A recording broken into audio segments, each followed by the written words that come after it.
The wicker basket trembles as explosions echo in the distance. A gloved hand reaches inside, pulling out a single pigeon, feathers quivering, heart racing as fast as the soldier's own. Above, the sky is streaked with smoke. Radios are silent, lines are cut, and orders need to reach command, or hundreds of men will die. The soldier attaches a tiny capsule to the bird's leg, whispers a prayer, and releases it. In a blur of wings, the pigeon vanishes into the chaos.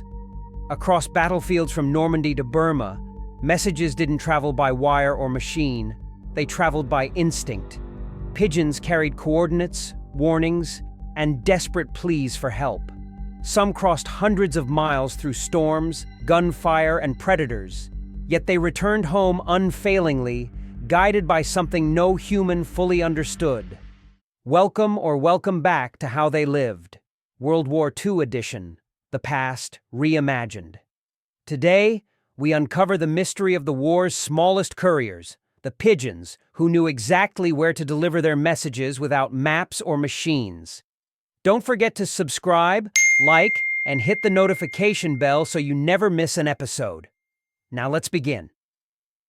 Before the crackle of radios or encrypted telegraphs became standard, the most dependable couriers of war had feathers. Pigeons had already earned their reputation during World War I, carrying life-saving messages across shell-torn battlefields when wires were cut and technology failed.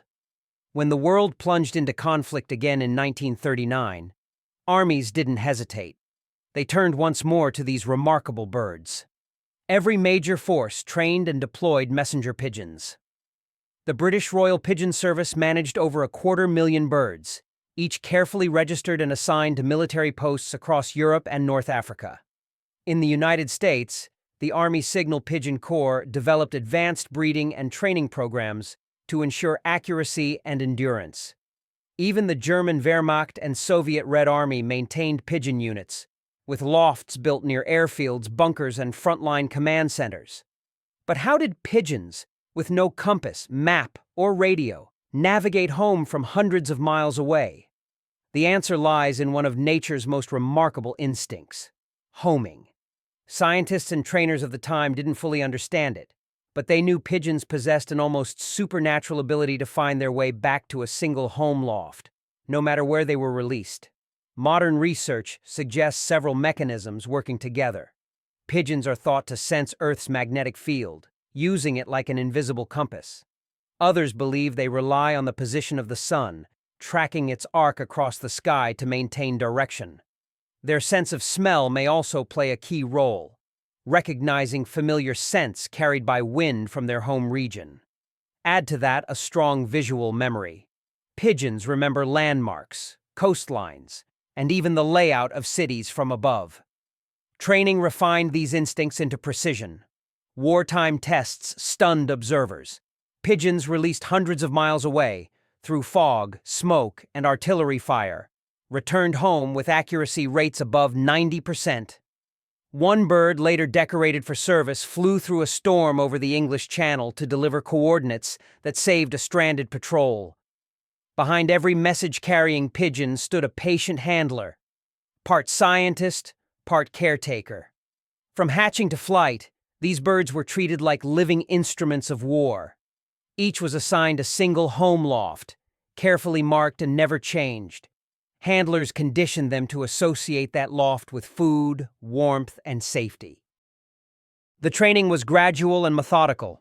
Birds were released first a few hundred meters away, then several miles, learning to return through changing weather and terrain. Handlers started young pigeons with short flights, a few hundred meters from their loft. Every bird was loyal to one loft only. Move the loft, and the pigeon would still return to the old site, even if it meant exhaustion or death. By the time they were fully grown, many could navigate back from distances over 400 miles, crossing mountains, deserts, and open seas. Feeding schedules were precise. Pigeons were always released hungry, ensuring they'd fly home without delay. Wartime innovation made this process mobile. Portable pigeon lofts were mounted on trucks, jeeps, submarines, and even aircraft. British and American forces used rolling lofts to follow advancing troops, while the Germans installed them on U-boats and armored trains.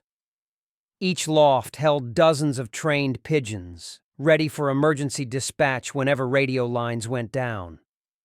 One remarkable example came from the Normandy landings in 1944. Paratroopers jumped behind enemy lines, each carrying small wicker cages attached to their gear. Inside, a single pigeon, their only link to headquarters.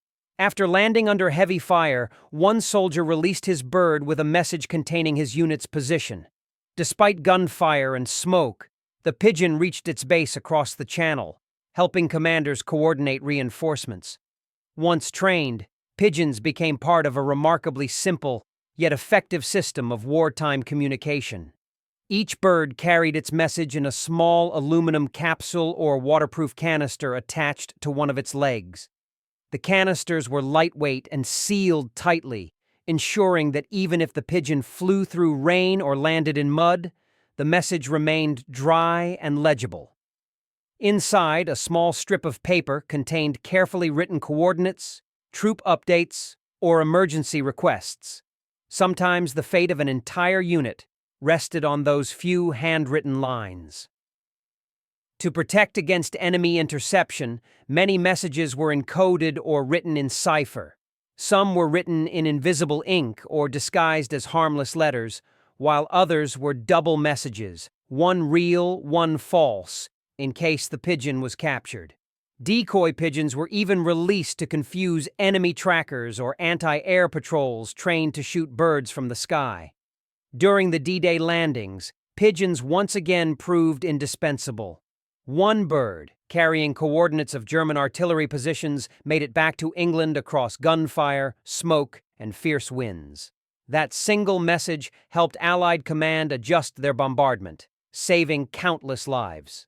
The efficiency of pigeons often rivaled or surpassed early field radios. Radios could jam, batteries could die, and transmissions risked interception. A trained pigeon, however, could travel 60 miles per hour and cover hundreds of miles in a single flight, silent, untraceable, and loyal to its destination. Among the thousands of pigeons that served, a few became legends whose bravery rivaled that of any soldier. The most famous of all was Cher Ami, a World War I pigeon whose legacy carried into the next global conflict. In 1918, Cher Ami flew through gunfire and smoke to deliver a message that saved nearly 200 men of the lost battalion. Though badly wounded, shot through the chest, and blinded in one eye, she completed her mission. Her courage became the standard for all pigeons that followed. In World War II, a pigeon named WW2 became a hero in Italy. In 1943, British troops mistakenly ordered an airstrike on a village already captured from the Germans. G.I. Joe flew 20 miles in under 20 minutes, arriving just in time to stop the attack, saving more than 1,000 Allied soldiers. Then there was Mary of Exeter, a British pigeon who survived multiple missions despite suffering severe injuries from shrapnel and hawk attacks. Her owner, a cobbler, famously repaired her wings and beak after each mission, and she returned to fly again. Their courage did not go unnoticed. Over 30 pigeons received the Dickin Medal, often called the Animal Victoria Cross, honoring extraordinary valor under fire. For every pigeon that made it home with a message, countless others never returned. The skies were as deadly as any battlefield. Pigeons faced a gauntlet of dangers, hawks and falcons, trained by Axis forces to intercept them, snipers who took aim at any fluttering wings, and the ever-present threat of aircraft fire during bombing runs. Even nature joined the fight. Storms, exhaustion, and disorientation claimed thousands of lives. Entire pigeon networks were sometimes wiped out overnight. During the North African campaign, scorching winds and sand blinded the birds mid-flight. In Europe, anti-aircraft fire and smoke disoriented them. Many simply vanished into the chaos, their small bodies later found beside ruined messages that never reached their destination. Both sides began to adapt. The Axis powers, particularly Nazi Germany, created a specialized counterintelligence program known as the Taubendienst, literally pigeon service. Its mission: hunt down Allied pigeons. German forces deployed trained falcons and hawks along suspected flight paths to intercept birds mid-air. Snipers were instructed to shoot at any flying pigeon near front lines, while entire units searched for hidden lofts that might conceal communication networks. Allied handlers responded by launching birds in groups, a few decoys, a few real carriers, hoping at least one would make it through. It was a battle of instincts and luck fought high above the front lines. For the handlers, each lost pigeon was personal. They knew their birds by name, fed them, trained them, talked to them. Watching an empty sky after release was agony. Some kept notebooks marking each bird's missions, circling the names of those who never came back.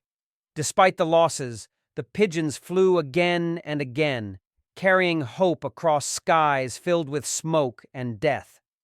Their courage and the devotion of those who cared for them reminded soldiers that even amid destruction, loyalty could still soar. Behind every successful pigeon mission stood a team of unsung heroes. In addition to handlers, signal officers and caretakers ensured these birds could fly, navigate, and return safely. Their work required patience, precision, and often extraordinary bravery. Handlers built and maintained hidden pigeon lofts across Europe, North Africa, and Asia, tucked away in attics, barns, bunkers, and even church towers. Each loft was camouflaged to blend into its surroundings, protected from both the enemy and the elements. Inside, rows of small wooden cubbies housed pigeons that were trained to recognize the scent, shape, and sound of their home. These lofts became vital outposts of communication, connecting entire divisions through a single flight. Training pigeons was an art form. Signal officers carefully recorded each bird's flight distance, success rate, and feeding schedule. They learned to handle them gently. Stress or fright could cost lives. Birds were conditioned through gradual releases, starting a few miles away and eventually hundreds, until they could navigate back through chaos and gunfire. Many handlers risked capture or execution behind enemy lines.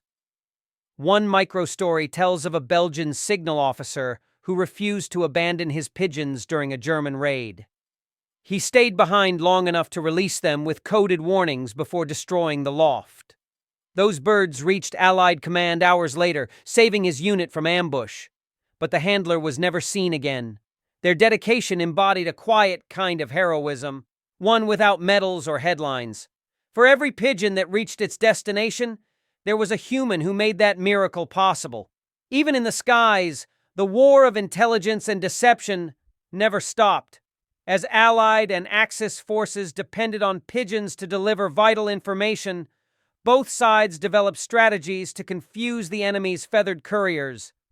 False messages became an effective weapon. Counterintelligence agents occasionally captured pigeons and replaced genuine messages with forged or misleading notes, hoping to misdirect Allied operations. Some pigeons were even fitted with radio trackers or tiny markers to trace their return routes, revealing hidden Allied bases and handlers. The Allies countered with their own ingenuity. Messages were encoded using ciphers or microfilm strips too small to read without special equipment. Some missions even used pigeons for espionage photography, tiny, timed cameras strapped to their chests, capturing images of enemy terrain from above. This aerial chess game revealed just how seriously both sides took the battle for information. In the war of intelligence, even the smallest wings carried enormous consequences. When the war ended, the role of pigeons in military communication quietly faded, but their legacy endured. Most official pigeon corps, including Britain's Royal Pigeon Service and the U.S. Signal Pigeon Corps, were disbanded by the early 1950s, their lofts dismantled, and birds released or honored in small ceremonies. Yet their contribution remained etched in history. The discipline of pigeon navigation directly influenced modern communication and navigation systems. Scientists who once studied the homing instincts of pigeons later applied similar principles to radio direction finding, radar calibration, and eventually GPS navigation. The wartime lessons about animal guidance and instinct fueled research into how living creatures orient themselves across vast distances, knowledge that still shapes technology today. Monuments now stand in their memory, from the Animals in War Memorial in London to small plaques scattered across Europe and Asia. Museums display the tiny capsules, cages, and medals that once accompanied them into battle. The pigeons, humble and instinctive, became living compasses when compasses failed. Their unerring flight across smoke-filled skies reminded humanity that survival sometimes depends not on invention, but on trust. Trust in the natural order, in instinct, and in connection. Each bird carried more than a message.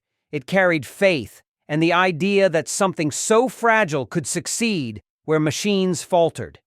In them, soldiers saw loyalty, endurance, and grace under impossible pressure.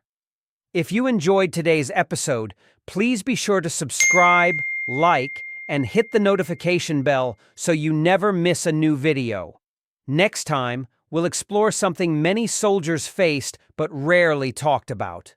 We'll uncover the secret role of civilians hiding downed pilots behind enemy lines, risking everything to save strangers.